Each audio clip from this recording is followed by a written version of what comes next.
What's up, buddy? I was wondering what you were gonna play. I'm like, he's starting this thing up right off the bat. Pretty low key weekend, huh? Yeah, just No big trying deal. to stay under the radar. Would you just stay at home, stay and watch a movie with the missus? Yeah, not really a whole lot. Hang out with Bear. Yeah, no big deal. Mm. Dude, what the hell is up, man? Congratulations, first and foremost. Well, thank you. Kind of crazy how it all transpired. Absolutely. It's still a whirlwind. I mean, what day is it? Are we Tuesday? Tuesday morning. You Yeah. sound tired. Partying all weekend. The time change just messed me up. Like even Saturday night, after the event we went out to eat and came back, and I was so wired that I could not go to sleep. So I put on bar to bar 2005, 2006, 2007. I didn't go to bed until like 2:30. I was just laying there watching Supercross because I was so amped up. Dude, so how the hell are you still alive? I don't even know where to start because it was crazy to watch, crazy to be part of in a pseudo way. Like, I'm sure you're still on cloud nine. When I saw what has now become like probably the most viral moto meme clip that I've seen in a while, I thought you were dead, as I'm sure most people who watched that thought you were going to die. That was not planned at all. Although it looked... No, people have been asking me that. I'm like, no. I was doing Supermans in practice, but not off a dragon's back, high speed, straight into the face of a wall. See, I saw you doing those, and I was like, all right, maybe he's going to bust that out at some point. But I didn't think at that time you were going to do it, and especially in that section. So obviously it's like, oh, shit. But obviously the first thing I thought of when you blew off the foot pegs was how damn slippery those foot pegs were. Yeah, well, Mackenzie did sharpen them up quite a bit. I just... Okay.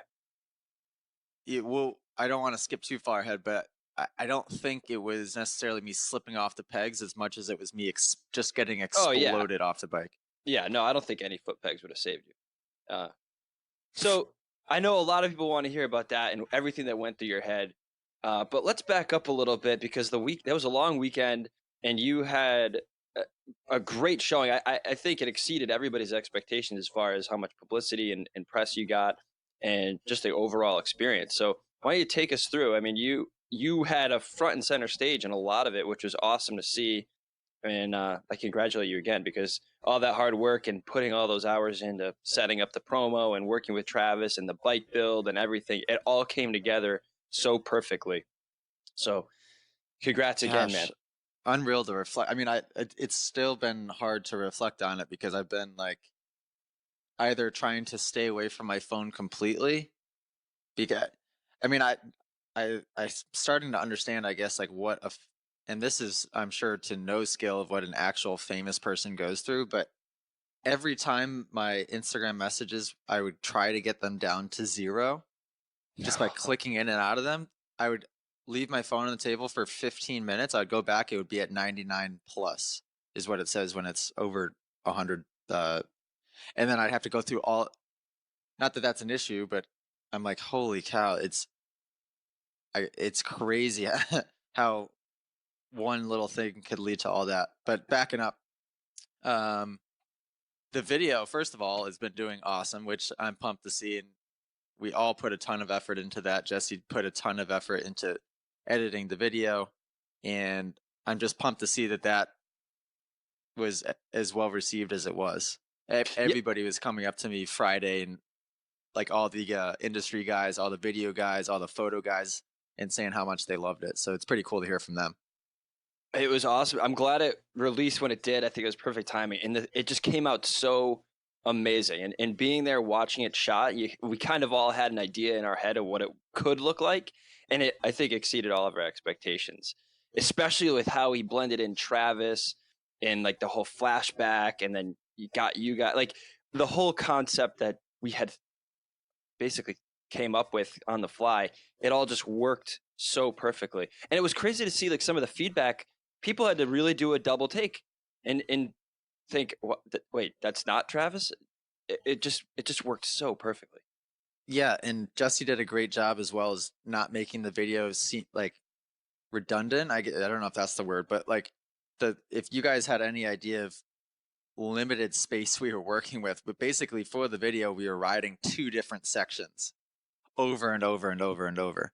So for the Over and video that over. 2 days. not yeah, for the video to not look, I mean you could tell that yeah, we were kind of hitting the same sections, but he did a good job of doing different angles and making it look good. So that was super well received. And I was panicking the whole time thinking that it was coming out too late and that the Thursday before the event it was just going to be it was too late. But I think that was the right move because it I, really hyped me up right before the event. Where the guys yeah, that it released worked out. videos too early, people forgot about those videos like a week or two prior.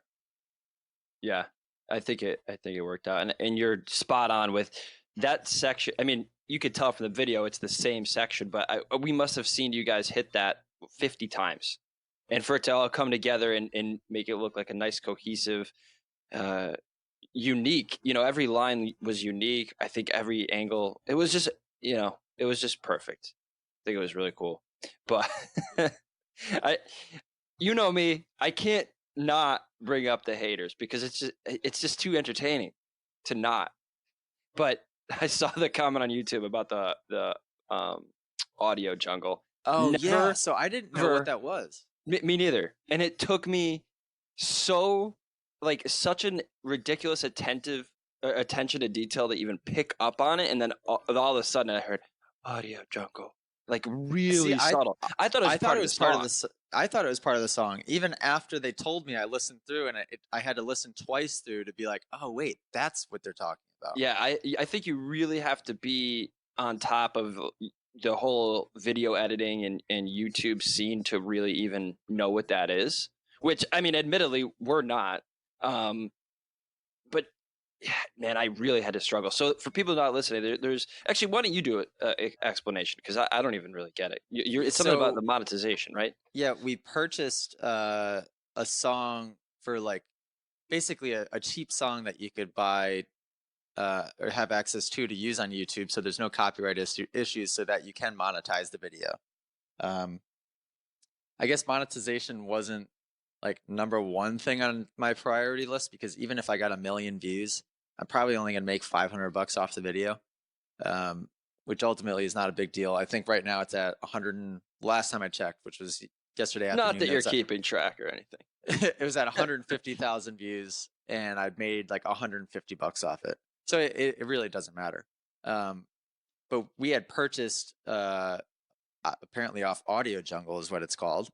And Jesse, I was texting Jesse, the filmer, about it yesterday, and he's like, "Oh, dude, I messed up." He purchased the file, but then put in the unpurchased song into the video, and he said he just had listened to it so many times while making the video that he didn't even realize. And dude, I watched the videos 10 times Me too. before I read the comments, and when I was reading the comments, like what are these people talking about? Yeah, dude, I had to struggle so hard to hear what they were saying. And it wasn't it was if it weren't for just like a off the beat conversation I had with Jesse about the audio and the monetization, I wouldn't have even known what Audio Jungle was. But Right. And yeah. the comment I made back to one of the people is I'm like, I feel like the only person to ever realize that that was a thing would be a total computer nerd. Like Or somebody everybody heavily else, involved in YouTube, which I'm sure a lot of like people are, but I had no no one idea. else, no one else would know.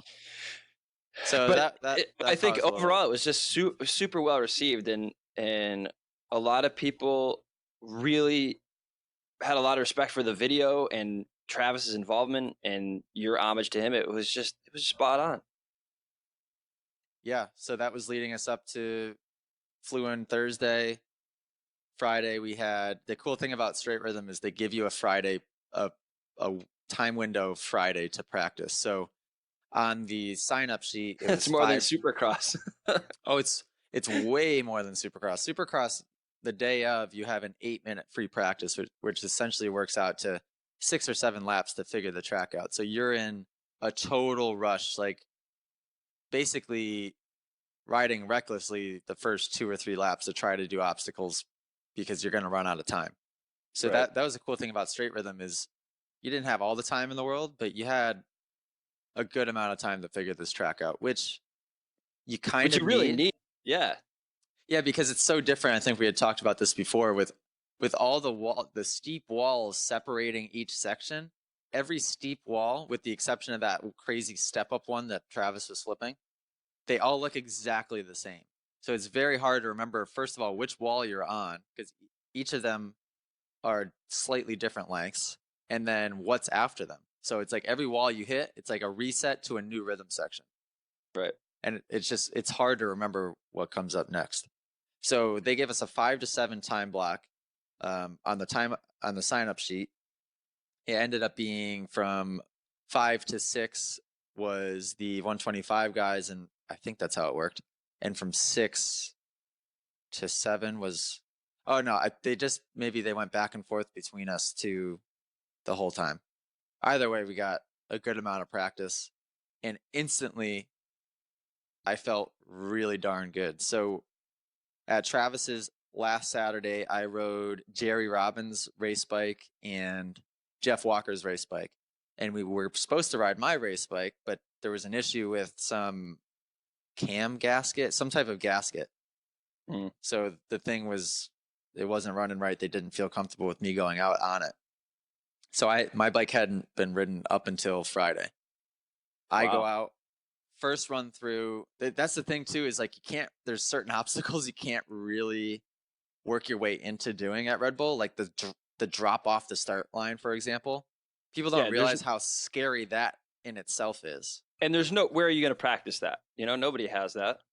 Right. And you can't work your way up to it. You just got to do the track walk. And then when you get geared up, okay, let's do a good warm up. Cause right away, I'm dropping into this thing and I got to jump it instantly. And it's difficult for a couple of reasons. One, you're on a slow 125, or in our case, a 150, and you're coming off of a expanded metal gate, which is ridiculous traction, which you think is good, and I guess it is good, but the problem is it's very, very difficult to get the RPMs where you need them because the bike is getting so much traction that it's just lugging. Right. So like the first time I went off of it, I started like probably 20 feet behind where the starting gate actually was, and I just rolled into it just to make sure I had speed. And it took me probably 3 or 4 passes to work up the courage to actually go from where the start gate was. I'd imagine you don't want to be too rear wheel heavy either, because then if you get the front up, then you're going to endo off the end of it, right? Yeah, and there's a little like ramp, like an up ramp coming off the drop down, Oh, which, there is. yeah, and it's a You whole can't nother really story, tell. dude. No, when you're doing the race, you're locked into a whole shot device. So our whole shot devices are super, super low. So you're jumping off that ramp with your whole shot device locked in. It doesn't unlock until you hit the dirt when you land, which Yeah. is, that whole thing is kind of bizarre too. Well, you're already So halfway through your suspension, going yeah, from and a you're just drop. praying that it unlocks, because you're immediately going into those 3, they look tiny on TV, but pretty massive doubles. Like if you cased any of those doubles, you would have got yourself hurt.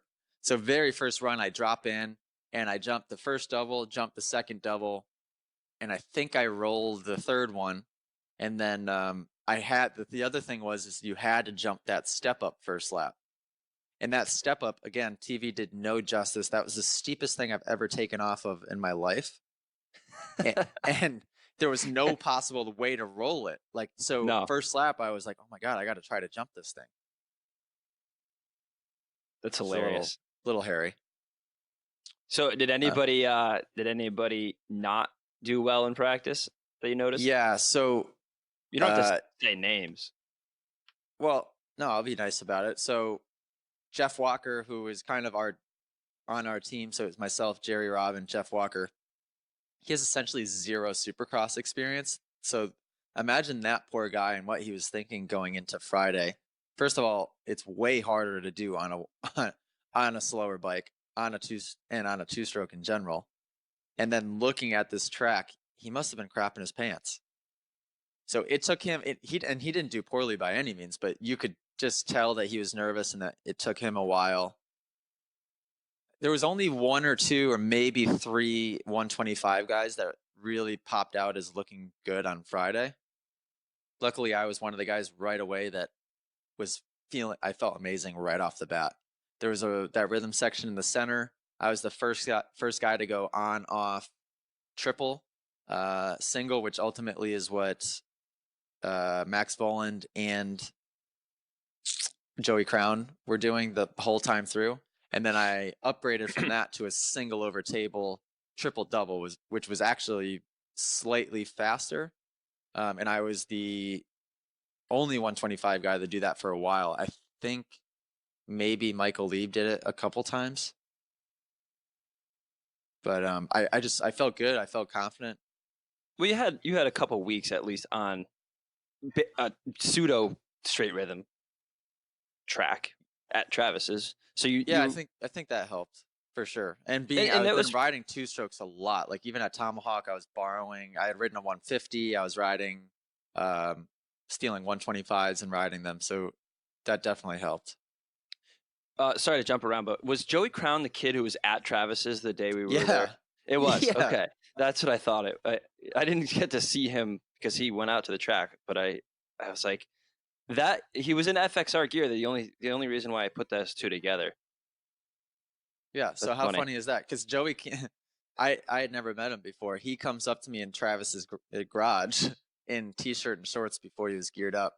And I was kind of having a conversation with somebody else, and he walks up and he goes, "Hey, were you riding the straight rhythm track? How was it?" And I gave him like a quick answer, and then kind of went back to my conversation. I didn't blow him off, but I just gave him a quick answer and went back to my conversation. And then like an hour later, I see him getting geared up, and he's pulling his bike out. And it's Joey Crown. I'm like, "Oh shoot!" And I went up and I apologized. I'm like, "Sorry, I had no idea who you were. I'd never seen him with his helmet off." And he ends up winning the thing. Michigan. And so he drove out to Maryland just to ride that little straight rhythm track. Yeah, I'm pretty sure he did a couple two-stroke or like big payout races in that area. Oh right, yeah. I think like the weekend prior, or maybe even that same weekend. Now, is he planning on racing Supercross? Yeah. He did pretty well in Supercross last year, I believe. I mean, he's definitely a guy that makes main events every time. He rode extremely well. And this year, I have to say, the 125 class was a lot faster than it was last year. Not only was everybody on 150s for the most part, with the exception of Michael Lieb, who was on some old Honda, but that thing was ridiculously fast. Lieb's always had really good motors though, so I don't know what he had done for that thing. I don't know what he said. It was a 134, but this track also was way more high speed than last year's track. And he didn't look like he was at that much of a disadvantage power-wise. I'm sure he was slightly, but even I was. My 150 compared to the other ones was pretty slow. And Ian at MX Solutions did an amazing job with what he was given for it. The only problem was it was a borrowed bike, it turned out to be really hammered. If I'd known that going in, I would have just bought a new bike. Yeah, thanks, Ross. Dang it. So the clutch was not the greatest, and there was some other internals that like I don't know if it was even ported or polished. There was a lot of things done to the other ones were rocket ships, and mine was great. It ran great, but it was just like, you know what I mean? At least after riding Jerry's and Jeff's, because those things, Ian at MX Solutions, like those things were ridiculous. Mine was just like, it was good. And that was a high speed track where I just wanted that little bit extra. Right. So, we're jumping around, but that's okay. Yeah, but that's okay. There's a lot went on. We don't have a schedule here. How was everything received in the pits? It looked like you guys had a great turnout for fans and people that were admiring the bikes. Did you feel that instantly? And were they letting just the general public in on Friday, or was it just teams in practice? No, Friday was just us, and everyone loved the bike. Roger DeCoster comes up to it and didn't realize it was a KTM.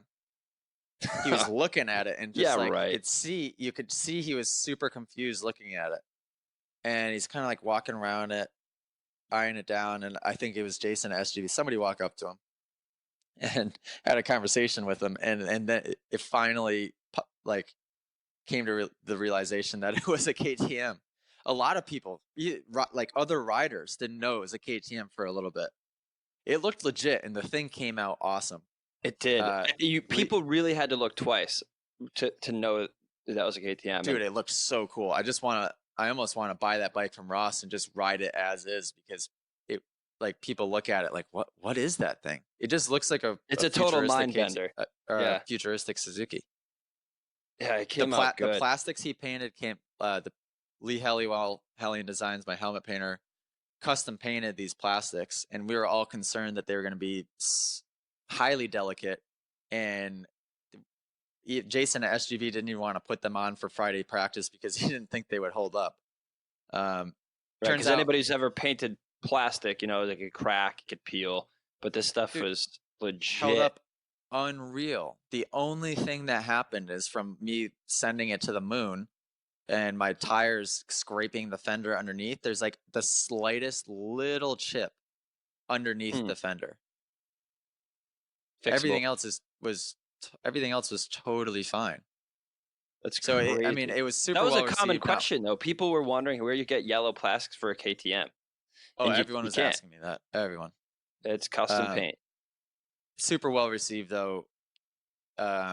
In person, of course, you're going to get the negativity online. There's people asking why I was on that, and the obvious answer is that RM125 was basically stock. It had an exhaust and like a couple other minor things done. I would have got dead last on that bike, as well as I was riding. I don't care who you put on that bike. If you put Ken Roxon or Eli Tomac on that bike, you're not going to make the top 8. So I wouldn't have been on TV. Like, so what decision do you want me to make, guys? Do you want to ride that R125 and be true? I'm doing air quotes here, true to the tribute, and not make the top 8, or do you want me to ride a sick-looking, futuristic Suzuki KTM and do as well as I did? So let me ask you a question that you might not know the answer to. Maybe nobody knows, but how did that work did anybody have to get like permission from either manufacturer or anybody to do that? Like, I'm wondering how that worked from just like a licensing standpoint, or did we just ask for forgiveness instead of permission? No, because also it's not like we're signed up as a brand, or it's not like they're right. I don't think they were even announcing it as a brand. I think when under my name, it just said AJ Catanzaro 2001 Travis Pastrana tribute. I'm pretty sure it said at one point. I don't remember exactly what the thing under the screen said, but it did. I remember it saying something to the effect that it was a replica, KTM Suzuki replica or something. Oh, really? Mm-hmm. No, I don't know. And same thing with like the gear, like Michael Lieb's gear that from Canvas, he made Troy Lee designs to look like it said Michael Lieb Designs. So it was like, it basically looked exactly like the TLD logo, but it said MLD. And Troy Lee came up to him and was looking at the gear. He was telling me, and he kind of gave him a little bit of shit, but he didn't. It's just I think people kind of let it slide for this one event, which is cool because then you can get as accurate as you want with everything. It was really cool to see how everybody embraced the throwback so enthusiastically. I mean, everybody had a super legit throwback. I think Ken Roxon's gear I think that took the cake for me personally. Yours was good, but I mean, to have Fox recreate that iconic kit, that was super legit. Cooper Webb's was really cool too. I liked Cooper Webb's. I liked Villa Light was hilarious. And what was really cool is the announcers were saying that myself and Luke Rensland from last year are the two guys that inspired all of this for this year and got everybody to actually really do the themes and like pay tribute to these people. Because this year, everyone came out in full force doing replicas of everybody. Yeah, it was really cool to see. My favorite, I have to say, was the Ricky Fowler tribute, because that's such an obscure reference. Like, not a lot of people even know that Ricky Fowler raced motocross.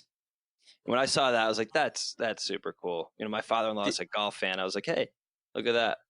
the only thing that threw me off is all of these guys had the other person's last name on the jersey, and Yes. it it took me until Saturday to even realize who was who, because I'm Well, watching on Friday's practice and number 15 on a KTM goes by. It says yes. Fowler, and I'm like, who the Yes. hell is that? Exactly. That was my thing. I didn't realize that everybody was doing a throwback. Like I didn't know. I didn't. Yeah, 15 was a perfect example. I was like, wait. I had to go on Dean Wilson's Instagram real quick. I was like, wait, he's not riding. Yeah, and then Enticknap was a Wyndham number Wyndham. 14, which Yep. that took me a while to realize. Number 1 on the KTM was Brandon Hartranft. I didn't realize. I thought that was Shane McElrath until Saturday afternoon. I just figured number 1 because he won last year. No, it turned out it was an Evil Knievel tribute. I had no idea. I was so confused by so many of them. A lot of them were really confusing, but that just goes to show like how well they were done. It's super cool. Yeah, it You was think cool. that theme will carry through for next year too? I mean, there's only so many throwbacks you can do. Yeah, I'm curious. If it is the same exact theme, uh, I I think bet you you guys it should will just go be. full on Halloween party. Don't even worry about actual gear. Just wear costumes. Well, the problem is that okay. So after the James Stewart one and how well the video, the race, everything came together for that, basically as perfect as it could have been. My concern was, well, how the heck am I going to top that with this Travis Pastrana tribute? Well, I did somehow, and it was everything I could have ever imagined and a million times more. Now I'm like, what the heck could I possibly do if it's the same theme next year? I really don't know. I don't We think got a there's year to think about it, but yeah, it's gonna be a tough one. I don't It, think it, there's anything I could do that'll be as cool. But maybe we got to get creative. we got a year to think about it, but you know, I think the whole event is just so fun, and that's part of why the straight rhythm event is so well received. This is just such a lighthearted, not too serious, but kind of serious. It's a glimpse at what could be for the Supercross season. You know, it's right before a Monster Cup, so people are really starting to make the preparation. You know, Cooper Webb and Roxon, they're not there to lose. So I think it's just so fun to see, and I think that's why Right. And it's that's the become thing such a too, popular event. is it's fun and everyone is talking to each other and having fun, but we're all competitors. Nobody when we line up, nobody wants to lose to anyone. So it's still going to be competitive, and it's not like you go there and anyone is going down that track half-ass. Like everyone is going for it, which is For cool. sure. But at the same time, it's a laid back environment. People are fist bumping and having fun. Dude, I I freaking just I love it. Although I will say I was a nervous wreck all day again on Saturday, and man, I wish I could just figure my crap out, because like there there's a difference for me in Supercross. My nervousness comes from just like sometimes the nervousness of just riding the track, not necessarily result based anxiety or nerves, but sort of. But more so almost like for my own safety sometimes. Well, I was gonna say you had a lot of demons. You have a lot of injuries. You've had a lot of people land on you. You've had a lot of accidents and crashes, and you know whether or not you can get over it and get back on the bike. That's one thing, but it's got to affect you. You know, deep down, there's an apprehension there. Right. And with this event, it was a little bit different. I was so confident in the track and my riding that my anxiety, See, I don't want to call it anxiety. for you, here's what happens. We've talked about this before. You and I've talked about it offline. Everybody in your camp talks about this. You can hole shot. We've seen it in a Supercross race several times. You can get out front, but then you panic.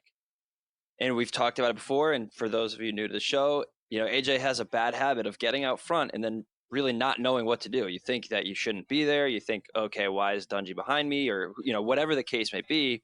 And then that seed of self-doubt starts to grow. But here, straight rhythm, you can get out front and you can maintain it. You're only up against one guy. There's nowhere near as much like head case about it. It's like, okay, you're out front, meaning if you stay It's up there, to you're going to you. win. Yeah. You have a clear track no matter what. You don't have to worry about somebody hitting you, landing on you, anything. It is 100% you. So that But you makes do me have to feel worry a about hundred where times better. Dragon's back ends. So for me though, the anxiety and the stress and the nervousness all day Saturday came from the fact that I knew that I should be the fastest guy, or that I was, for all intents and purposes, the fastest 125 guy, and that I should win. So what makes you And say so, that? I'm just playing devil's advocate. I'm going to play the role of the audience here. So like you weren't the fastest guy. Joey Crown had the fastest qualifying time, and yeah, on paper you should be, but you weren't. So what makes you yeah, say no, that? but like the whole time Friday, I definitely stuck out as being the best guy. Oh, you're so good. Just like I was the first one to get both rhythms. I was hitting the whoops. I don't think anyone was hitting the whoops like I was hitting. Michael Lee was hitting them really, really well. But Joey Crown didn't look anything spectacular on Friday. On Saturday, it just came from the whole nervousness things. Like my 3 runs, we had 3 time qualifying runs, were none of them were that good. The third one, Jared Stanky crashed next to me, and they ended up throwing a yellow flag on the next jump that I was approaching. So then I got all screwed up on the next jump, thinking there was a Really? rider down from like the previous run. Yeah, so then there was this big thing, and they ended up letting me do another run, which that one was by far my best, but they didn't time it. They were Really? supposed to time it, but they never freaking timed it. So I ended up getting screwed, and thankfully I still qualified, but I only qualified like 4th, because I Wow. was taken from like my first time qualifier run or something where I just doubled my way through the rhythm. Yeah, so I got lucky that I even qualified based on what happened. That's Um, strange. but I just knew, like, I had the confidence in my head that if I got to the whoop section, even within a bike length of somebody, that I would beat them. I felt like again this year I was like straight as an arrow through the whoops, and I was hitting the whoops really well.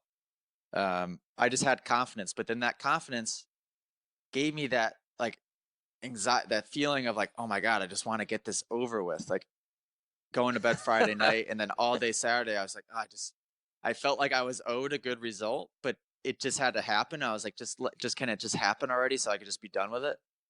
I don't know. I don't do well with that. No, you don't. But you couldn't tell. I mean, your first few runs looked pretty darn good.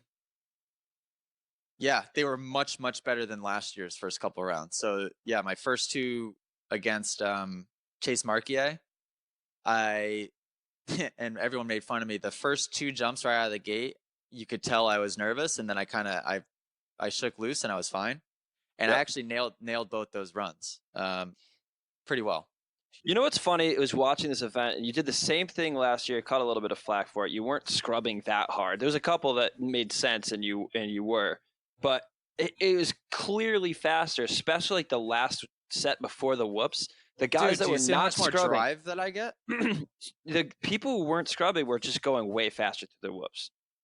So I was Yeah, wondering why people were scrubbing those things so freaking hard. I don't know, because Like, they was get it Hansen? impatient, I guess. Hansen laid it over so far that's what cost him the race. Yeah, the guys that were just dragging the brakes straight up the walls and getting like the crazy drive down the backside before the whoops were the ones hitting the whoops the fastest. If you overshot that thing before the whoops by even a foot or a foot and a half, which most likely was going to happen when you were scrubbing it because it's too hard to time, it would throw you off for the whole whoop section. It's hard to do though, because in the moment, dude, when there's somebody right next to you like that, you're so tempted to override the track. It's not even funny. It's so hard to ride within your means and to try to be smart about things. And well, that's exactly how I made my mistake. I got impatient. You know what I mean? So it's like Hmm. those people coming up the walls, they're just trying to pin it and they scrub. Next thing you know, they're landing sideways and screwing up that momentum or jumping a couple feet too far. Whatever I was doing was one of the more effective ways to get over those walls. It was just trying to keep the bike kind of as straight as you could, really. Yeah. Yep. Yeah, I think there was definitely like the first after the first couple doubles, there was one that seemed to make sense to scrub. Yep. The first 3 Um, doubles you could scrub, yeah, especially the third double because it was bigger in length. yeah. Yep. And it made for a good show as well. Yeah, Yeah. those doubles were fun. I think they should bring something like that back next year because for the audience, it's cool to watch. For the riders, it's kind of a good way to shake you loose and get you into the track. And it's fine. The first doubles were way too small, in my opinion. Like, if somebody had the balls to do it, you could have easily gone triple triple, which would have been insane. And I don't think anyone would have ever done it. But did you ever try to go triple, quad, triple no, it would have been impossible on the 150? Yeah, yeah, because the way that single sets you up into the face of that next jump, you would have not been able to get the speed to get over it. That thing was big, man. I was surprised to see. I mean, Hansen was doing it so well, and he just looks so damn good on a dirt bike. Like, we've talked about it before. He has such a freaking swag that it's unmatched. But he looked the best Friday. He looked the best all day Saturday. He really should have probably won. But when it came down to like the couple runs where he really needed to nail that thing, he messed it up. Yeah, it's unfortunate. And what's even crazier is to be on the ground and watch the Armzilla in its natural environment ride, and to know how little throttle is needed to hit that section. Like when Travis is riding that bike, he's like cracking the throttle, and it still just has plenty of power to get over that stuff. That's, to me, is the most insane part. Is like, I have so much respect for Bowers and Travis for riding those things. The speed they had speed to get them onto the podium of the Premier 250 class. Oh, for sure. People are like, oh, well, yeah, obviously, because they're on 500s, they're on faster bikes. No, those things are way harder to ride. The fact that they were able to do the triple, quad, triple on those bikes is unbelievable. Not to mention Travis was doing a backflip on the thing before it and really not losing at any time at all. He was like getting wheel chatter and hitting the brakes going up the face and doing a backflip. Yeah, that's stupid.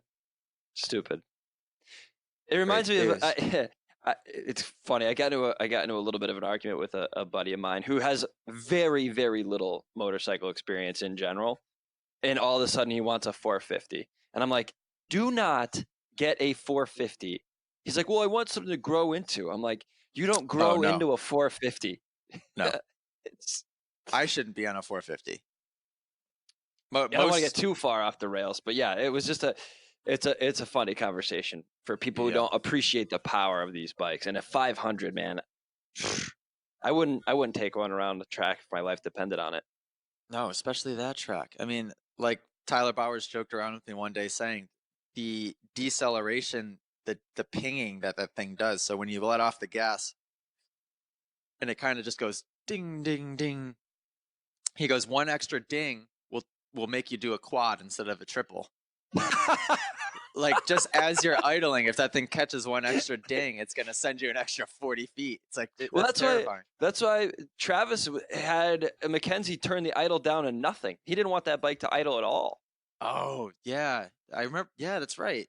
I didn't even think about that, but that's exactly why he did that. That's hilarious. Because if it catches an extra ding and one extra idle, it's going to send you 40 or 50 feet further. That's so stupid. Yeah, that's crazy. Oh, but man, that made for such a good show. Everybody loved it. I mean, Travis backflipping in the middle of the run, like, that's just silly. And he did it all day. And I think the fact that he does it so consistently and so many times, it almost takes the awe entirely out of it. It's like, oh yeah, it's just Travis. And he even said, he's like, I did it just because it's easier to do than to try to get low over that step up. Yeah, dude, that jump was very difficult to just hit. Yeah, and for anyone that's listening to this thinking, oh, well, you know, if I was on that platform, I would have, in AJ's shoes, I would have just backflipped that for the crowd. No, you wouldn't have.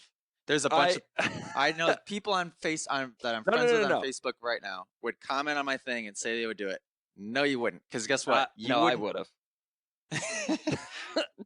I was hoping you were, dude. People were texting me like, is AJ going to backflip? And I was like, no, definitely not. But maybe. Like, I really thought last weekend when you were at Travis's, you were practicing it. You weren't telling anyone. You didn't even tell me or anybody you're close to. You just did it super low key and you were going to bust it out. And so I was nervous watching. I was like, is he going to do it? Is he going to do it? Is he going to do it? And then you disappointed me, like always. The jump just wasn't ideal for it. I mean, man, and like for anyone again thinking that they would have gone out and done it, I would bet all the money I have that you wouldn't even go straight air that jump, because looking at that jump in person, that jump was terrifying to even just straight air. Man, I don't know. Like, and that's the thing is I only jumped the 125 into the foam pit one time. I was thinking to myself, if I had won the event, would I have gone around and done it just out of like pure adrenaline going? Mm. And I don't know. I don't. The jump face was so steep, and it had such a G out at the bottom. I don't know if that bike would have had the power I needed to get me up over that step up. It just wasn't quite ideal. If there was something else built that was maybe a little bit safer, Or if it wasn't so much of a step up. I mean, if you watch Travis's, dude, it was such a tall step up. He almost under rotated almost every time, and he was just making it over that step up on a 500. And he's plenty more backflip experience than you, I think. Yeah, it just wasn't ideal. I absolutely 100% am going to go back to his place, do it a bunch more time. I don't even need a bunch more times. I would say probably 5 to 10 more times into the foam pit. But the biggest thing is I don't want there to be a time gap in between that and me actually attempting it. I'd like to go straight from there to a sand pit, or I mean, and he's cool with it, have somebody come and set up a ramp and maybe have trucks hauling some mulch to Travis's house somewhere and just set up a mulch pile to land on. Mm-hmm. I want to do it to dirt. I'm going to do it to dirt eventually. That just wasn't the time for it. One time into the foam pit on a dirt bike, I know what the feeling is to do the backflip, but I don't know how to control it that well yet, and that just wasn't the jump for it. Right. And Travis said in the interview, which by the way, they opened up the broadcast, Sal Masekela and Pastrana basically talking about me, which was unreal. Travis goes, I wasn't doing them in 2001 anyways, which there you go, people. That was my argument right off the bat. Yeah, that was your argument, right? You want an accurate tribute? I'll give you an accurate tribute. Dang it. Yep. Well, it looks like you had fun. You nailed the tribute. I think it just worked out perfect. So take me through. All right. So I'm gonna get into detail. Yeah, I want to get into detail on this. So okay, you're amped up. It's you're going against the fastest kid who ended up winning. What were you thinking before this incident? You're lined up at the gate. I was confident. The one thing going through my head, the main focus was that rhythm, because the option that I was doing was a little bit more high risk, as in Joey Crown was doing the step on step off triple, which he knew that he could get 9 out of 10 times. The rhythm I was doing was probably 0.2 of a second faster, but I was probably only getting it 6 out of 10 times. So on the line, I was just focusing on nail the rhythm, whatever you do, nail the rhythm. The faster guy, I think, got to pick their side first. So Joey picked left, which the left was a little bit better. So I was put on the right. The right side through that rhythm was a lot more difficult because the single over table, the tabletop had a steeper downside. So it was much harder to get your bike into the pocket to get the drive over it. So really, that's where my focus was. Okay. Yeah, all these things you can't appreciate on TV. So I'm glad you're explaining it. Yeah, each side has its pros and cons. And do they do that on purpose? No, it's just the track. It's dirt. It forms can't different. Be perfect. The Dream Tracks, by the way, Dream Tracks does an amazing job. I just like the way they build things. It just, dirt's going to form a little bit differently. The ruts are going to form a little bit differently, and it's the smallest little changes that make all the difference in the world. The first 3 doubles, in my opinion, were totally identical, left to right. The first wall was probably a little bit better on the left. I think all the walls you had the advantage on the left side because most people scrub throttle side down, Mhm. which is putting your bike off to the left. So being on the left side, you could kind of ride the edge of the track, and it was almost like you were like throwing the wheels off of the side of the jump type of thing. Mhm. Yep, makes sense. The on-off section, pretty much identical. The steep wall, I thought was better on the right side than on the left. So that's where I was happy about that. In the rhythm, like I said, the rhythm on the right side had a couple steeper G outs. But the big thing, probably the biggest thing, was that Dragon's back. The right side, when you would land the wall, the first roller didn't have a lip on it.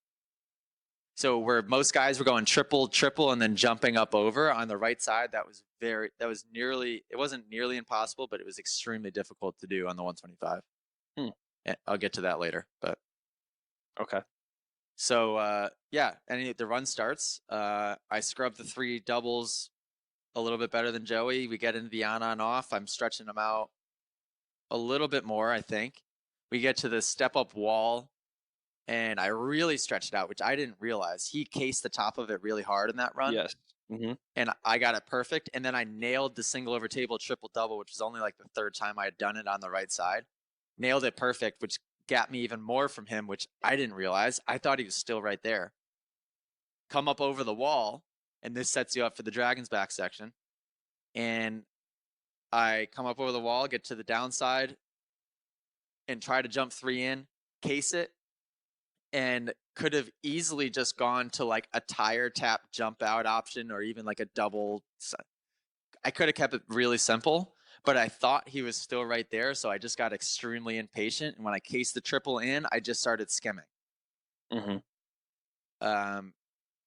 When I started skimming, I lost track of where the top whoop was, because the thing is, you had to get in the pocket before the top whoop to make sure that you cleared the gap onto or over the tabletop, or else you would end up right into the face of the tabletop. That's how that kid number 105 on the KTM, the German kid, that's how he fell.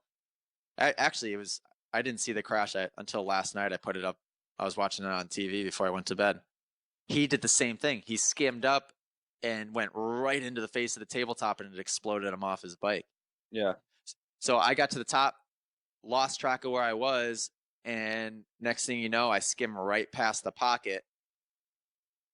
And I didn't panic at that point. I really thought I was going to be fine. So I just lofted the front a little bit to make sure my front end got over the top of the table. And then as soon as my back end hit, the rest is history. Like, dude, it exploded me off the bike immediately and so hard. I don't know if maybe that was, if the jump was just that deceivingly steep and hard packed, and you came at it with so much forward speed. It's not like you were jumping into it and getting loft and coming down at it. You were coming directly at it. So I lawn darted myself into the face. And I think maybe with how, by the way, I didn't talk I'm about this watching yet. it right now. It's hilarious every time I see it. Yeah, I know. SGB suspension wanted me to run a stiffer than Supercross suspension setup. And thank you, Jason, for choosing to do so, because it was 100% the right call. But there were a couple places on the track where it wasn't that good. So in the whoops, it was too stiff because the whoops weren't that big this year, unfortunately. The bike last year, the James Stewart bike, was soft enough to where it would actually like go through the stroke a little bit and get some bite in the rear tire. This year it was so stiff, I was just basically ice skating across the tops. And I do feel like that when I hit that at that impact, my suspension was so stiff that it didn't eat it up. It just kind of deflected me away from it. I don't think people realize how stiff you're talking about, because your Supercross suspension is stiffer than any fan or any amateur rider would get on it and be like, how the hell do you ride this thing? It's that stiff. To say that you're going stiffer than that is like not incomprehensible to me. Yeah, like for any person that knows anything about dirt bikes, if they hopped on that bike and felt the suspension, It You would. doesn't feel like a dirt bike I unless was you're gonna say riding. it doesn't feel like there is any suspension.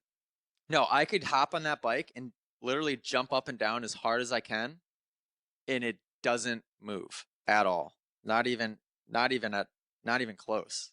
Yeah, that's outrageous. So But you have to continue. ride that thing extremely hard for it to be good. And as I started pushing the track and really kind of jumping fat, where it's great is just like that section, that single over table into the triple, where against Joey Crown, I was able to I overshot the single over table right into the face of the triple, and I still was able to do it because the suspension was so stiff that I wasn't getting that G out effect as bad. So that's where it was awesome, as I could really charge those obstacles harder than I've ever been able to. And that's always been my complaint in Supercross, is that you see the factory guys be able to charge those G outs hard, and they don't get that crazy deflection or G out effect. And I've always wanted that, but the problem is you compensate a lot for turns, not being Yep. able to turn by going that route. So anyways, I think maybe that had something to do with it, but then at the same time, like when I landed from going to space, thank God, thank God it was that stiff at that point. So Yeah. No. anyways, Absolutely. I hit the face of the table. It explodes my feet off. Now, what's crazy is that maybe some people can appreciate this. Most people probably cannot. When you're in a moment like that, people say everything slows down. It kind of does, because looking back on it, the amount of thoughts that went through my head in that short amount of time is insane. I thought about a lot of things really, really quick, and I made a ton of decisions really, really fast. I've been in that position before. At Daytona 2014, I was the only guy actually jumping the wall in the night show. I only did it twice because I almost killed myself, but I did it the first lap of the heat race. I was in second or third, and the crowd went nuts. And then I did it second lap of the heat race and clipped it with just my back tire, and it sent me into like a tsunami kiss of death. Yep. Exactly like that. The only difference was there was nothing after it. So once my feet came back down, I was in the clear. So the thing with this is my feet were flying up, flying up, flying up. And so the first thought in my head is like, okay, if my feet keep going that direction, I'm going to have to push off the handlebars, and I'm going to go right into the face of this thing, and I'll be knocked out. It's going to be bad. It's going to be really, really bad. Basically like what Ken Roxon did at Anaheim when he hurt himself that one time, is he was sort of Supermaning, and then he just pushed off the handlebars. Yeah. That was what I thought I was going to have to do. But then as I realized my feet stopped going up, then I was able to really muscle myself back. I'm like, all right, I got this. So I muscled myself back down. Now the problem is I land, I'm flying, and my feet are dragging on the ground. So there's no way to get stopped. And usually what happens in this situation is when your legs drag like that and you're in that position, the first thing most people would do, pretty much anybody would do, is whiskey throttle. Yeah. Somehow I was able to not whiskey throttle. Like in my head, I was like, just don't freaking grab the gas. And what I was able to actually do is I very, very lightly dragged the front brake going up the face, just to slow myself You down had so a I little think bit. I'm watching it over and over and over again, and it's like you could almost see it. It happened so fast, but yet so slow. It's the weirdest thing, especially when you're in the air. It seems like just time just stopped, but you could see your wheels turning in your brain, like how you're gonna fix this. As weird as that sounds, and I don't know if you're telling me what you've kind of digested over the last couple of days and what you think you did, or if you actually thought it in the moment, but just hearing your explanation of what's going through your head, it's like, okay, I could see it. I could see how you save Yeah. this. It doesn't make it any less unbelievable. I don't know exactly all of the thoughts I had in the moment. I'm sure they were quick, and there was probably 3 or 4 main points that I needed to cover. And I'm going way more in depth as I describe it and why I did each thing. But it is amazing. A lot of it was instinct, but there was a lot of thought going on in as quick as that was. People aren't going to believe that. There's a ton of decisions that I had to make. So that was the first decision: was do I push off the bike? Do I stay on? I decided to stay on. Thank God. As soon as I land, now I immediately go, okay, now I'm dead all over again because I'm going to launch this freaking wall. So, and not to mention, I was kind of aimed to the right. Yep. So now I'm dragging the front brake just a little bit. I'm talking the tiniest bit. I'm managing to not really whiskey, but I'm still going, probably 45 miles an hour because I'm just carrying that speed that I had. And I'm aimed to the right. So last second, I kind of just leaned, I like turned the bike just a little bit, and you can see where I carved the takeoff like that last second, which luckily I did that because I would have either jumped over the fencing on the right or I would have landed into whatever that tall structure was. Yeah. And there was definitely metal on top of that. So I don't know what was inside of that, but I'm sure that wouldn't have been Scaffolding. good. You probably gotten impaled by a steel pipe. Jesus, dude. Or you could have hit it and grabbed onto it and just slid down it. I mean, who knows? It probably wouldn't have been as good. I mean, the way it came together, the fact you got it down and rode it out, Jesus, that's why it's gone viral. Like the save of the century. So now I'm in the air, and I was kind of almost straight up and down at first. So now I have a whole nother set of decisions. Now I'm like, okay, do I push the bike away because I'm too straight up and down, I won't be able to save this? Or do I try to pull myself back onto it? And I quickly was like, oh, I'm going to pull myself back onto it. So I yanked myself forward. Now, this is the cool part. When you watch it back, you can see me do this. So now that I pull myself back on and I realize I'm going to land, I realize I'm not going to land on anything. I was very, very, very close, but I knew I was going to flat land. Now I hit the rear brake. Didn't do a whole lot, but it did something. And I get a downshift.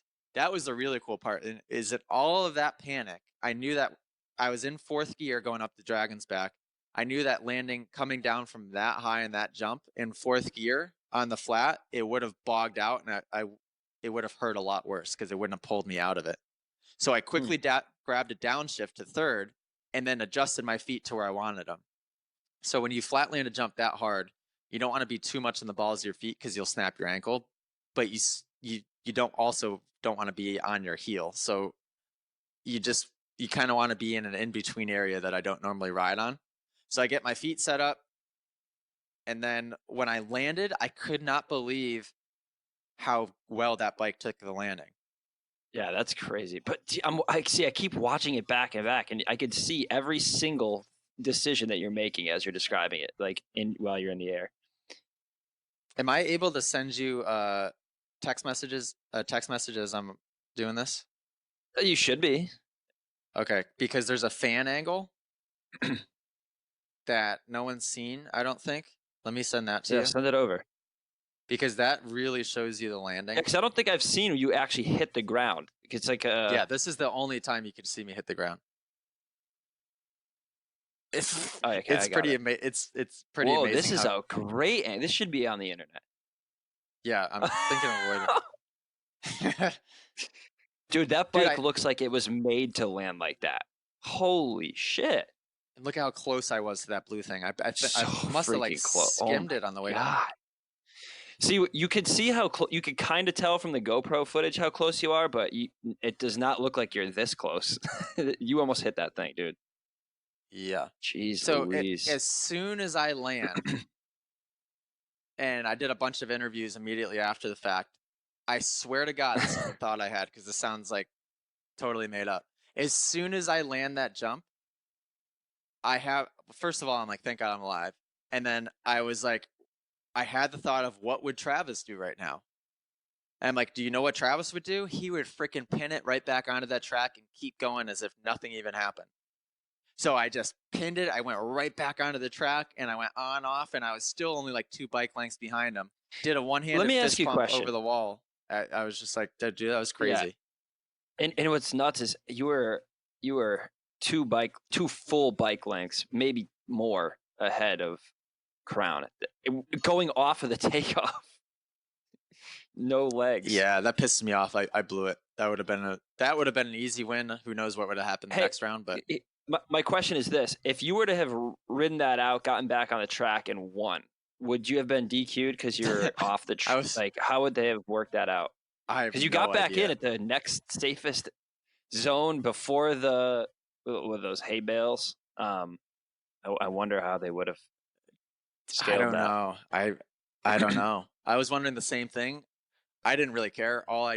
At that point, it was more about putting on the show of just pinning it to get back on. And dude, I am the exact opposite of that person. That's what's the crazy part is. I'm the guy that like dabs his foot in a turn and thinks he almost fell, and then kind of like I start breaking down because of that. You're And such a pussy. I jump that thing ridiculously high and far, fly off the track, do a Superman, and land and pin it back on as if nothing ever happened. I did a But that's what fist you pump. have to do. It makes me mad that you even say that. Like that's just what you got to do in a race.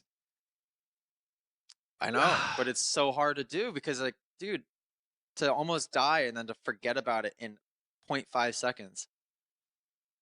Well, And let then I this had be to a line lesson up to you. immediately. Like I did the finish line, which you Were you guys all wearing a heart saw rate that on the monitor? GoPro. No, I You wish. weren't. I wonder how jacked you are immediately after this Oh, I or was jacked. during it. I was jacked for the next 30 minutes. Like I was jacked the whole rest of the night, but I was really, really like. Hold on, I want to I play this didn't with feel some like audio here. I want to play this video. which one See is how this? The fan angle? fan video. Oh, Yeah, yeah. the crowd reaction is funny. Huh.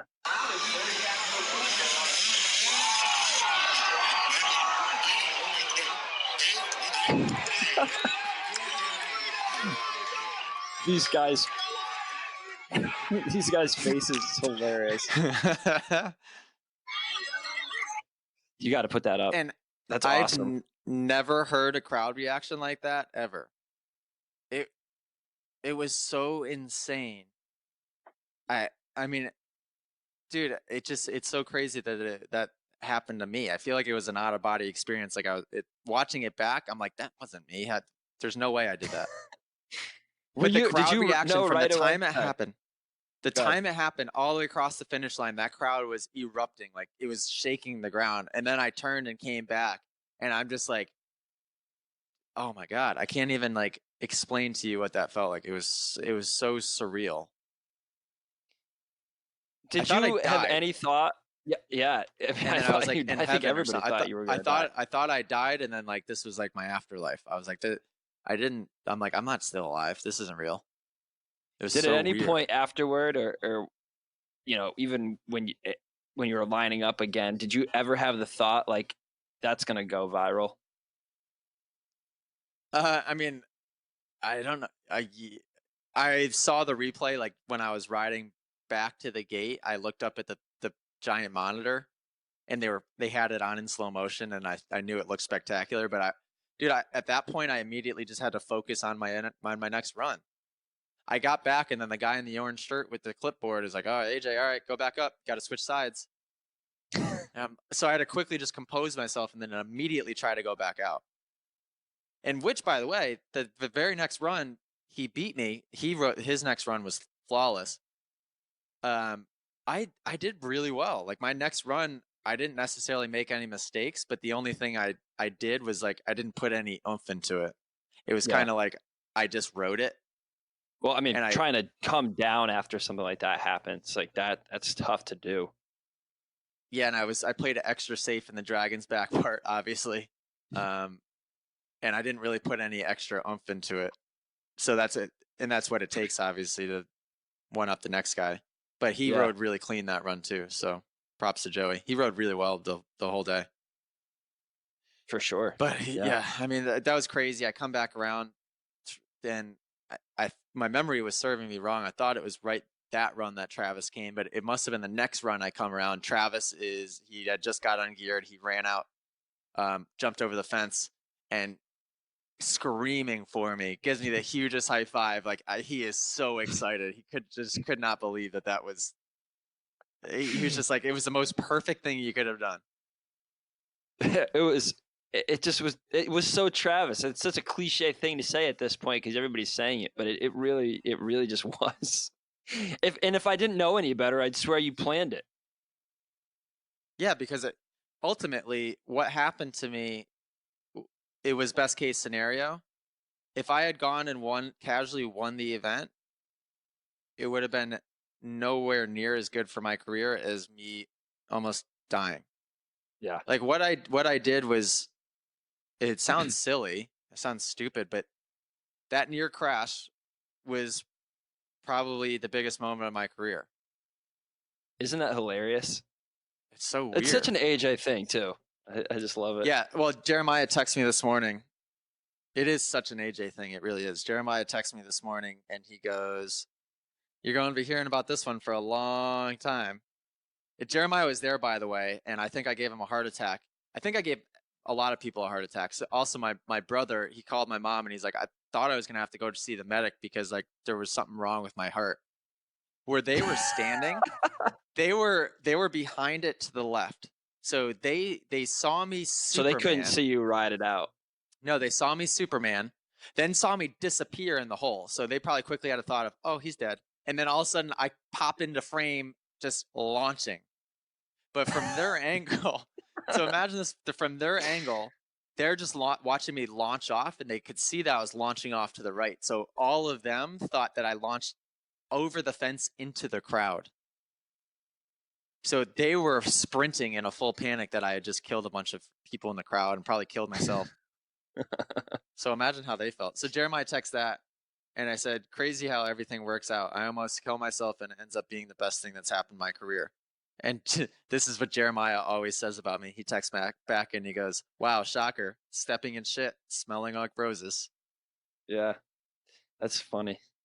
That's true. It always happens. But Knock on wood. what was crazy is when it happened, I was like, okay, this is gonna be talked about. But every single thing on my Instagram feed was either a picture or the clip or somebody reacting to it. I mean, I can't even imagine what your DMs looked like or your mentions, but every single thing, every person that I follow, even related to moto or any action sports, it was like AJ Catanzaro Supermaning and then launching. It was cool, but and it was funny to see like people who know you pretty well. Like I think my favorite reaction was Dean Wilson's. It was. Oh, I didn't see his reaction. Oh, dude. Wait, he posted a story about it? Yeah. He was just damn, cracking up. I actually meant to text you when I saw it. I meant to say, "You got to see Dino's reaction to this. It's hilarious." He was Dude, he was just some laughing really funny ones. so hard. I wish I'd seen that. But it was kind of like a goofy one was meme. pretty good. Yeah, it was. Yeah, He's cracking up and he's like, "Yeah, AJ." He's just cracking up. Brian Deegan posted it. Travis posted it. You name somebody. Red Bull posted it this morning. Oh, did they? Yeah, that's so funny. That's cool. It's awesome. It will go down in history. How are you going to top that one? You won't. People are going to be expecting something. You better backflip next year. That's all I got to say. How could you top that? I really don't know. Unless backflip. The only other thing I was thinking, but I've already this was kind of it. I was like, if I did a Doug Henry tribute, it would have made sense for me to have launched something to the flat because that's what he's famous for, launching Henry Hill like 200 feet to the bottom. I'm like, but that's kind of what I did here by accident. So wait, on accident or by accident? I don't know. We're not going to beat that horse right now. But which one is it? I forget.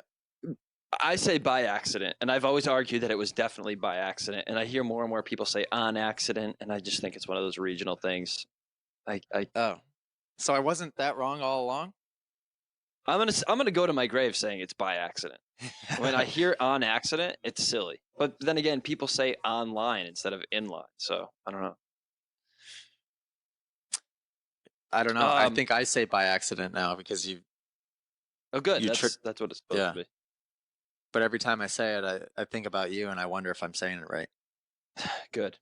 I want me to haunt you every thought that you have. So, what does this mean for you for Supercross? Let's segue that into because you're going to be starting up the Supercross prep. You're not racing Monster Cup, are you? I was thinking I was just going to retire on top. You should quit while you're ahead, huh? Yeah, makes sense. Yeah. No, so Uh, Supercross. Let's talk Supercross. So this is almost kind of like the unofficial start of the 2020 season. I know it's a small event, but you had some big names represented. Oh, quick, before we go any further, what happened to Anderson? Why didn't he end up oh, racing? um, I apparently he said he didn't feel comfortable. Okay. Yeah, oh I think it's man, funny to hear sorry, took all you the out of it. top guys like talk about how they have no two-stroke experience. Isn't that weird?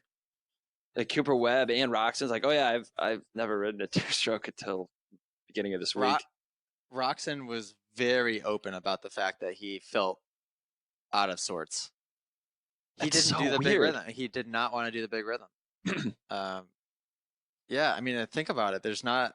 We rode 65s and 85s. There were some of us like Cooper Webb, for example, that never even rode an 85. He rode a Honda 154 stroke. So Yeah. it's totally different, It's and just it's it's totally weird for different me, to be you know, doing in the on woods the.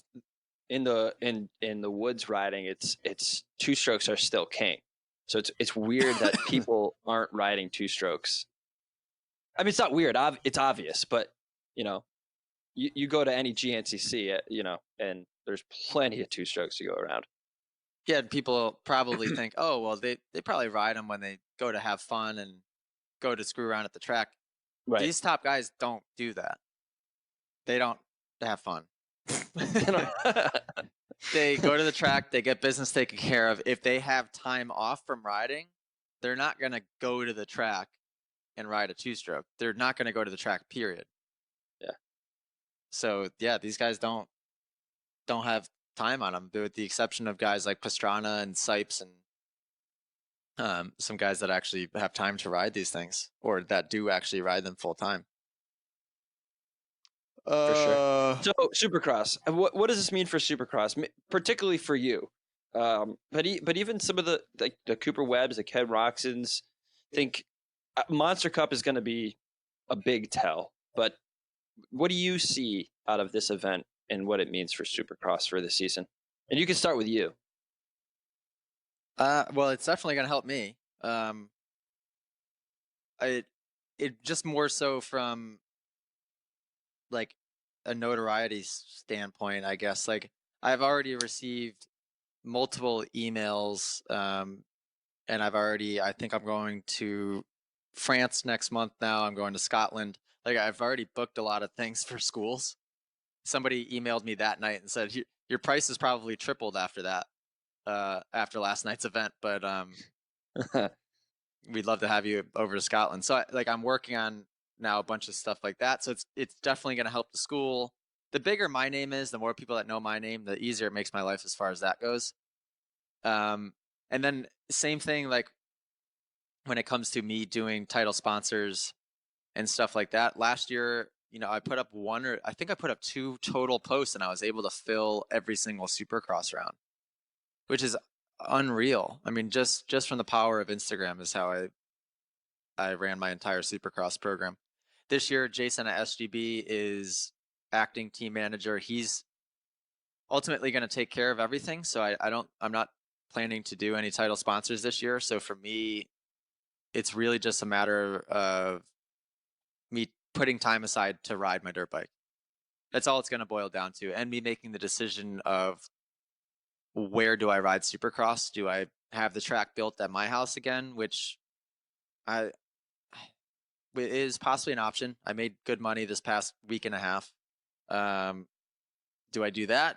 Do we build a track at Jason's house, which is possibly an option on the table? Do I just bring a bike down to Club MX and then fly into Charlotte, every other week and ride 2 or 3 days a pop on a Supercross track, and then the rest of my riding's on an outdoor track? It's tough because it's not like I'm just now, okay, I'm going to focus on Supercross. I'm still continuing. I'm trying to slow down on the schools, but at the same time, I If don't the know if I've demand said is this there, on, it's hard to say no. yeah, I don't know if I've said this on the podcast, but if the economy's good, people are spending money, I can't say no. I have to make as much money as I can while I can. It and it's hard for anybody to argue that. I mean, and according to Allie, who works in wealth management, it could very well be going the other direction soon. I don't know how much so, but I just want to make sure when people have extra money and they're spending it that I can try to capitalize. Yeah, it's not a bad train of thought for sure. Have you kind of set in your mind, and this is not meant to be disrespectful in any way, shape, or form, but I have to ask the question: Have you decided that you're going to take Supercross more seriously this year? Yeah. Yes. That I was just gonna say. One thing I can definitively say is I will not go into Supercross as unprepared as I was last year. Because last year you and it's fun for us to joke about, but you were almost too nonchalant in that you were joking about not preparing, and you were almost like taking pride in how little preparation you were doing. Yeah. Well, what else could I do at the moment? It was same thing. I was taking advantage of the classes. I did academies up till like the third week in December. I showed up to Anaheim last year with 1 day on a Supercross track since Vegas Supercross in May. Mm-hmm. So imagine showing up to Anaheim 1 with maybe 4 days total on a dirt bike period since May, and 1 day of it being on a Supercross track. That's People would even believe that if you told them. nobody believes that. It's almost not even worth me saying because nobody's going to believe that. Yeah. Because I am 1000% the most unprepared person there. 250 or 450 person that's making the night show, people that aren't making the night show, nobody is that unprepared because Nope. nobody would ever show up and try to do that with that little preparation. I just have the confidence in myself that I can do it safely. I don't have the confidence in myself that I can go out and make a main event at A1, but I have the confidence in myself that I can go out, make the night show, be fairly competitive, and do the obstacles and not kill myself. Which that's a huge accomplishment in itself, considering the lack of preparation. But yeah, this year I will 100% put in the effort to schedule my time a little bit better so that I have more preparation than last year. Even, and this is not saying that this is what I'm going to do, even if that just means taking those last 2 weeks before Anaheim and riding a crap ton in those last 2 weeks. Mm-hmm. Because then that just sharpens me up right before the event. Basically, that's what I did right before Straight Rhythm. I've been riding all summer just on people's bikes at camps, but I've really ridden, a solid 3, 4, 5 days, the week and a half leading up to Straight Rhythm, which that's to a lot of people that doesn't sound like much, but for me that's a lot. That just sharpened me up It's so a real that when lot. that sharpened me up so that when I showed up to Straight Rhythm, I had that confidence and I felt good about I felt like I was prepared. Good. Oh, Yeah, I'm glad because to hear dude, it. I'm sure the everybody's 450 around you class, glad to hear that. the 450 class is only getting faster. And what I've realized is, and I think what last year made me realize is that I can't get away with that little preparation. Yeah, I made a few main events, but ultimately, like last year would have been considered a failure from my point of view. Where in the 250 class, there was years I showed up and I was not that unprepared, but pretty darn unprepared, and I could show up and make every single main event. It's just the 450 class is insane. I think it's just hilarious how low your bar has been, because like there's people out there who would die for a chance to get on a to Supercross track and race that night show, and you're I guess I'll ride Supercross this season. And then there's people who are like who hate on you for not making mains consistently, but like how it does not affect you. I mean, we'll just tell everybody right now. You're not gonna motivate this kid by saying how bad he sucks, which is No. hilarious. It's so annoying. Like, damn it. But no, I'm sure everybody's thrilled that you want to actually race this season. Yeah, last year motivated me that as far as that goes because I did last year see glimpses and as the season went on before I got hurt, I really started to gain some momentum.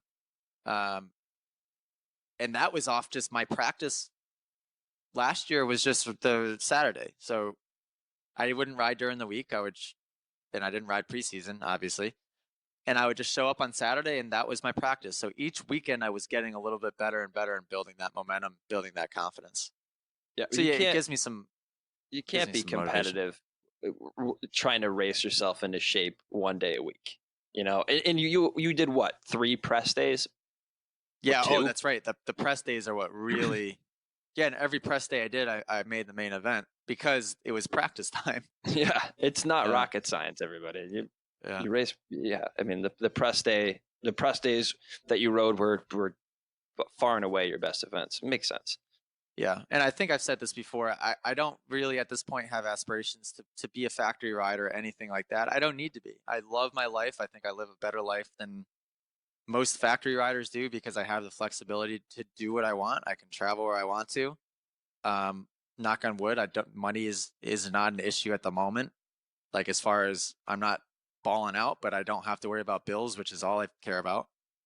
Um, I just want to be a top tier privateer guy. And last year I wouldn't have considered myself. Last year I would have considered myself at the very bottom of that group. I want There's to some guys be that should never ever beat you that were beating you last year, and that I think was very frustrating for me to watch. Is like, won't right, mention any names, but I know you know who they are, and it's like, why the hell are you not beating them? right. Like what Carlin Gardner was able to accomplish last year. He made, I would probably guess, 13 to 14 main events out of the 17. That's what I'd like to do, and be fairly competitive at the main events.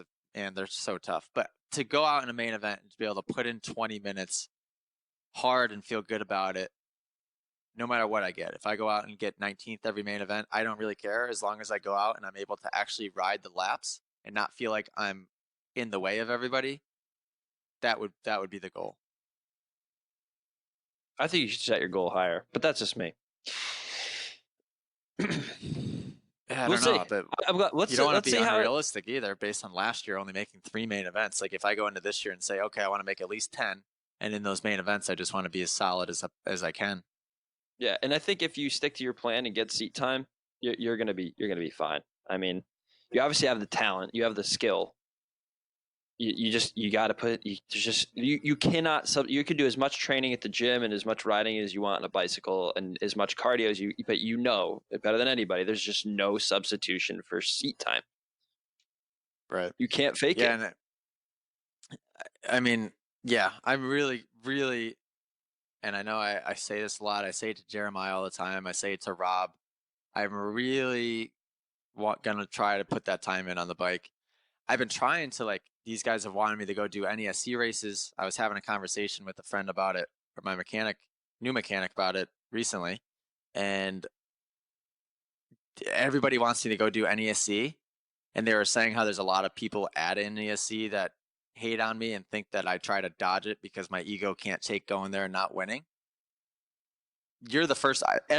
Anyone that knows me well enough knows that, like, I don't care about that at all. Like I ride with such a small ego. It's not even funny. I will happily show up at an NESC race and get 7th place. Mm-hmm. You know what I mean? Because it's gonna benefit me. That one, I showed up there after Vegas Supercross 2 years ago and I won one of the classes, but there wasn't really anybody in it. And then I got like 4th in the other one, like pretty much a straight up 4th. Yeah. And I was totally fine with that because, dude, I got so much seat time in that day, and I learned, like, I don't know, it's just battling with people and having people in your way and me being in other people's way. Like it's a gate drop, and I need that. So I'm gonna Mm-hmm. try. I know I say this to those guys a lot. I'm really gonna try to get to an NESC race. Or you texted me this morning. You said let's do a J Day. If I could try to do stuff like that, get gate drops. Dude, can we do a J Day? Oh my God, that'd be so fun. There's I 2 would love coming to. up. I mean, the KDX is back running again. I guess like they did a Okay, top end you on it ride that, and recently. I'll ride your 450, and we'll be all I want to set. ride the KDX at a J Day so bad, but I'd love to get to some NESCs and get whooped up on The a other thing little I bit. think I mean, you keep in your head is motocross is not Supercross. So like you don't care if you don't win at motocross. no, well, and that's the thing too is like I don't think they quite those people, and I keep saying those people, like anybody from the New England area that talks negatively about me. I mean, it's You take it it with a sounds grain of bad. salt. Yeah, dude, it's jealous. What else could it be other than jealousy? Because I am Let's not very. get too personal. We all know what happens when we do that. Yeah. Okay. I know. Yeah. I'm trying to like tread lightly here, but what else could I call it? Because I think it's just I try to. naivete. It's naivete. It's they think Yeah, maybe it- they don't understand that like Supercross and motocross. First of all, might as well be two different sports. I don't think they quite understand the extent of how busy I actually am, maybe, and that I'm not actually dodging the event as much as I am like I just simply don't have time to go to an NESC race. Um, yeah, I don't know. And people are just a little bit closed-minded in that sense. Like I've I'm not like that. I give everybody the benefit of the doubt. Like if I hear something bad about somebody, I don't go judging them based on that one story that I'm hearing or the one side of the story. Mhm. That seems obvious, but a lot of people don't have maybe that that view, that mindset. Anyways, I would love to go do an NESC race and get beat. And what people also don't realize is that I should get beat. Chris Canning should beat me at Yeah. an NESC race. Chris Canning rides all those tracks all the time. He rides outdoors all the time. And Chris Canning is really good on a dirt bike. So even if I was riding outdoors all the time and riding those tracks all the time, we would be battling each other. Chris and I were always battling each other when we were little. I just excelled in Supercross and I was able to find my niche, however you say that word. And he kind of found his. I mean, from my point of view, that's all. I would love to go there and have fun and battle it out, or get totally smoked altogether and figure things out. So, Yeah. All right, man. Well, put those into practice, and I think you'll be in good shape. I'm excited for Monster Cup. I think it's going to be a pretty telling event. Do you have any predictions? I mean, I know we're a few weeks away. Wait, when is it? it's a little 10th? earlier this year actually. 18th? So it's not this weekend, but it's the following weekend. Yeah, it's like the Yeah, yeah. 19th. Okay. Yeah, because I was supposed to go and maybe watch, but I booked school somewhere. Where So, am I any that weekend? predictions? What are we thinking? We got some big shakeups for riding. Oh, especially the Yeah, sorry. 250 teams. The Yeah. 250 teams are all flip flopped. I know. It's gonna take me a while to get used. Like I saw a picture of Makarats McElrath. on Star Yamaha. Yep. That I'm kind of surprised about, actually. Very surprised. Very surprised. I mean, I thought he'd be KTM for a long time. Jordan Smith, Especially because, like, I wonder Pro what his Circuit play Cali, is there. I really am curious of what his play is there. KTM's a tried and true team. He, for all intents and purposes, he purposely kind of didn't try to point out last year. At least that was a speculation from everybody. Maybe they threw him a ton of money. Yeah, I don't know. I don't know, or a longer deal. Although a longer deal wouldn't make sense. Who else is not on at risk of pointing out? Jordan Smith went to Cowie. Yep. There's a couple other people bouncing around too. Cameron McAdoo is he Pro Circuit? Yeah. Yep. No longer Suzuki. Brandon Hartranft. Something like that. Oh man, I got to figure that out. He's a super nice kid, by the way. Like really nice. I haven't really got a chance to talk to him that much, but I talked to him a little bit at Straight Rhythm, and he was DMing me about the save. I like that kid, and he's gonna do really well. So if he does Monster Cup, I think he'll surprise people. But he's Marchbanks also Cowie. Yeah, Marchbanks got to figure his technique stuff out, but I'm sure he's got somebody helping him with that. And I like Garrett. He's a cool kid. RJ Hampshire to Husky. Oh, he's Husky? I was wondering where he went. Yep. Yeah, and usually the 250 guys kind of stay where they're at. Lots of shakeups. So predictions for Monster Cup. I mean, I'm gonna say Tomac. It's hard to not say Tomac. It is. It is hard not to. Yeah. I'm wondering. Tomac or Roxon, I would say, or Muskin, or Jason Anderson. You want to just cover every spread you possibly can. one of the fast guys is gonna win. That's my prediction. Yeah, maybe. That's a good guess. All right, Yeah, pal. We've been we at it shall see. for an hour and a half. I think we've talked everybody's ear off enough for today. Any final thoughts? Closing arguments? Closing arguments. Yeah, well, just a couple thank yous. Firstly, Jason SGB, not only for building my suspension, which was amazing, but for running the whole straight rhythm program, putting thousands and thousands and thousands of dollars of your own money into it, going above and beyond like you always do. Thank you, Jason. Thank you, Overshare, Mike at Overshare, which is a wealth management firm, Overshare Advice and Planning. Title sponsor of Straight Rhythm. You guys were awesome. They showed up at the event. Super cool. Guys at Lap King, Vince and everybody there. It is a telemetry. Finally got that There word. you go. Had it on my helmet at Straight Rhythm. Super, super cool guys. Cool unit. The app's improving all the time. The updates are always being made to it. Thank you to those guys. Thank you to the collective experience. Dave Drakes obviously is always involved whenever he can be. They're a huge part of the Straight Rhythm deal as well. And shoot, there were so many people. Aaron at AGMX for getting the graphics as amazing as they were. Everybody that put everything into that. Travis, thank you, Travis. I mean, we pitted right next to him at the race. He was super helpful all day at the race. And obviously helping with the video.